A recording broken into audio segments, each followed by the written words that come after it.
नमस्कार, living India Haryana देख रहे सभी दर्शकों का स्वागत। मैं हूं आपके साथ अतुल वर्मा। मुजफ्फरनगर में किसानों की महापंचायत हो चुकी है और किसान अब जगह जगह पर जाकर सरकार के खिलाफ मोर्चा खोल रहे हैं। मुजफ्फरनगर के बाद अब बारी है करनाल की, और करनाल में कल किसानों की महापंचायत होने जा रही है, जिसके चलते पुलिस प्रशासन पूरी तरीके से अलर्ट मोड पर। और एक बड़ी खबर जाहिर तौर पर करनाल से आ रही है। करनाल में किसानों की महापंचायत को देखते हुए पुलिस प्रशासन पूरे तरीके से अलर्ट मोड पर आ चुका है और करनाल में धारा 144 लागू कर दी गई है। जी हां, बड़ी खबर आपको बता रहे हैं। करनाल में धारा 144 किसानों की महापंचायत के मद्देनजर लगा दी गई है। और आपको बता दें, कल किसानों की जाहिर तौर पर महापंचायत है। इसके साथ ही किसानों ने लघु सचिवालय के घेराव की भी चेतावनी जाहिर तौर पर दी है। इसके चलते यहां पर धारा 144 लगा दी गई है और कुछ रूट्स भी यहां पर ब्लॉक किए गए, तो उसकी जानकारी भी आपके साथ साझा करेंगे। फिलहाल तो ये बड़ी खबर है। और किसानों की ओर से ये महापंचायत क्यों जा रही है, क्यों की जा रही है, ये भी समझना बहुत जरूरी है। किसानों की ओर से पुलिस प्रशासन के सामने 3 मांगे रखी गई हैं। बड़साला टोल प्लाजा पर पुलिस की ओर से लाठीचार्ज हुआ था, जिसमें अब किसान चाह रहे हैं कि जो किसान मरे हैं उनके परिवार को 25 लाख रुपए मुआवजा दिया जाए, परिवार को नौकरी दी जाए। साथ ही एसडीएम, डीएसपी और अन्य पुलिस अधिकारी और कर्मचारियों के खिलाफ कार्रवाई की जाए। लाठीचार्ज के दौरान जितने भी किसान घायल हुए उनको 2-2 लाख रुपए मुआवजा करनाल पुलिस प्रशासन की ओर से दिया जाए। साथ ही कार्रवाई कहीं ना कहीं जाहिर तौर पर चाह रहे हैं किसान। अब करनाल के एसडीएम का तबादला तो हो गया है, लेकिन किसान इसको यहां पर कार्रवाई नहीं मान रहे हैं। वो तो मान रहे हैं कि देखिए, सरकार ने एक किस्म से यहां पर बचाव किया है और अब किसान पूरे तरीके से आक्रामक मोड में नजर आ रहे हैं। मुजफ्फरनगर में आपने देखा किस तरीके से बड़ी संख्या में किसान यहां पर जुटे और अब किसानों को यहां पर बुलावा दिया गया कि किसान करनाल में आए, किसानों की महापंचायत में यहां पर शामिल हो। और जिस तरीके से मुजफ्फरनगर का आपने नजारा देखा, बड़ी संख्या में किसान पहुंचे थे और अब कल करनाल में किसानों की महापंचायत होने जा रही है। लेकिन पुलिस की ओर से, प्रशासन की ओर से यहां पर धारा 144 लगा दी गई। तो अब किसानों की आगामी रणनीति इसके मद्देनजर क्या होगी, ये भी अपने आप में समझने वाली बात है। तो चलिए, इस खबर पर बातचीत करने के लिए हमारे साथ किसान नेता सुरेश गौत मौजूद हैं। सुरेश जी, बहुत बहुत स्वागत है आपका लिविंग इंडिया हरियाणा पर। हाँ, धन्यवाद जी, धन्यवाद।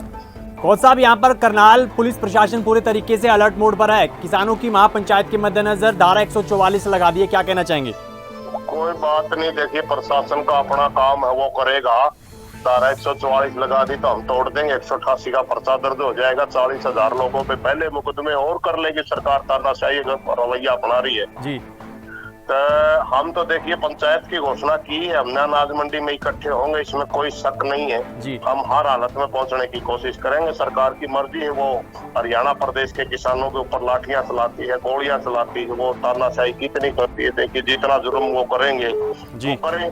हम तो अपनी आवाज को बुलंद करने के लिए आ रहे हैं, क्योंकि हमारा एक किसान शहीद हुआ, ये छोटी बात नहीं है। हम उनके सम्मान में आ रहे हैं, ये बहुत बड़ी बात है हमारे लिए।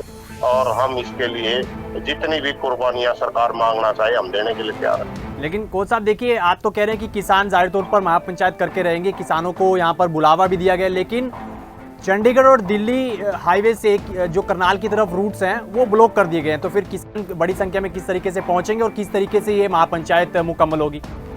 देखिए, वह प्रशासन का काम है, रोड डाइवर्ट कर रहे हैं या कुछ भी कर रहे हैं, या हमारे को दबाना चाहते हैं, हमारे को डराना चाहते हैं। जबकि किसान ना डरने वाला है ना दबने वाला। हमने पहले ही कह दिया था, हमारा रैली करना, पंचायत करना हमारा प्रजातांत्रिक अधिकार। इस देश के अंदर कोई तानाशाही लागू नहीं है कि खट्टर साहब जो चाहेंगे वही होगा, ऐसा नहीं है। इस देश के अंदर कानून का शासन है, इस देश के अंदर संविधान के तहत चलना होता है। संविधान ने हमारे को राइट दिया है कि हम अपनी आवाज उठा सकें। हम पंचायत करेंगे हर हालत में, जितना जुर्म करना हो सरकार ने, जितना हमारे किसानों के ऊपर है तानाशाही दिखानी है करें। क्योंकि देखिए, ये लोग तो पहले से ही प्रजातांत्रिक मूल्यों को मानने वाले लोग नहीं है। क्योंकि 10 महीने से किसान दिल्ली के बॉर्डरों पर बैठा है, ये नौबत ही नहीं आनी थी। ये नौबत नहीं आनी थी। एक कर्मचारी जो सरेआम सिर फोड़ने की वो कर रहा है। अब सरकार कह रही है वो ड्यूटी मजिस्ट्रेट नहीं था। अगर वो ड्यूटी मजिस्ट्रेट नहीं था तो वो किस हैसियत से किसानों के सिर फोड़ने की आदेश दे रहा है पुलिस को, बिल्कुल। तो उसके ऊपर तो और भी ज्यादा कार्रवाई होनी चाहिए। वो तो हत्यारा है किसान के उसका, वो जिम्मेवार है। अगर उसके ऑर्डर के ऊपर किसी किसान के सिर के ऊपर लाठी किसी ने मारी, या किसी के शरीर, उस किसान के शरीर के ऊपर उसके ऑर्डर से किसी पुलिस वाले ने लाठी मारी, तो सीधा सीधा हत्यारा है वो। और सरकार कहती है हम उस वीडियो की जांच करेंगे। वो वीडियो पूरे देश के अंदर घूम रही है। जी बिल्कुल। और हाँ, वो उसके अंदर कोई शक शुबा ही नहीं। कहते वो अगले चौक की बात है। अरे किसी भी चौक की बात है, आदेश देखिए आप, वो कितना जहर के तहत आदेश दे रहा है, वो कितना गंदा आदेश दे रहा है। और जो आदेश उसने दिया वो फॉलो हुआ है। किसी भी पुलिस वाले ने किसी भी किसान के पैर में लाठी नहीं मारी। जो लाठी चार्ज के अंदर आदेश होता है, सभी पुलिस वाले ने सिर में लाठी मारी है। उसका आदेश तो फॉलो हुआ है। अब मुख्यमंत्री जी उसको क्यों बचाना चाहते हैं? मुख्यमंत्री जी, वैसे आरएसएस वाले लोगों को एक झूठ बोलने की आदत होती है। ये उसी के तहत के ट्रेनिंग किए हुए लोग हैं। ये समझते हैं कि आप जितनी झूठ बोलोगे लोग आपके झूठ के ऊपर विश्वास कर लेंगे। मगर मैं नहीं समझता कि हिंदुस्तान के अंदर अभी तक ऐसा कोई माहौल है कि हम तानाशाही रवैये से इनसे दुखी क्या नाम है, इनसे दब जाएंगे या डर जाएंगे। क्योंकि हमें लोगों का सम्मान किया जाता है इस देश के अंदर। हम पंचायत करेंगे, हम हर हालत में उसमें क्या नाम, अनाज मंडी में जाएंगे, और अगर हमारी बात नहीं मानेगी तो हम सेक्रेटरीट भी जाएंगे।